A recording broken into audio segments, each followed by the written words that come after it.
Ibi ngiye kuvuga ushobora ko warabibonye cyo ko warabyumvishe ko habaye inkongi mu marembo amwe namwe, gusa ntihamenyekane uwateye iyo nkongi cyangwa icyayiteye. Njye ndi Honore iyi nemenya byimbitse. Ku itariki 16 z'ukwezi kwa gatatu 2010 mu gihugu cy'Ubugande hari saa 2:30 z'igitondo, aho irimbi bitaga Kasubi byafashwe n'inkongi ntihamenyekane icyateye iyo nkongi cyangwa uwayiteye.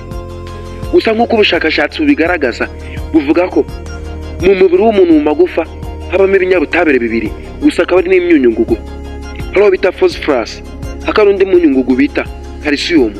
Imyunyungugu yombi ni imyunyungugu igize amagufa yacu, ituma akomera ndetse igatuma n'amagufa yacu agira ubudahangarwa kuba yahangana n'ibintu ibyo ari byo byose.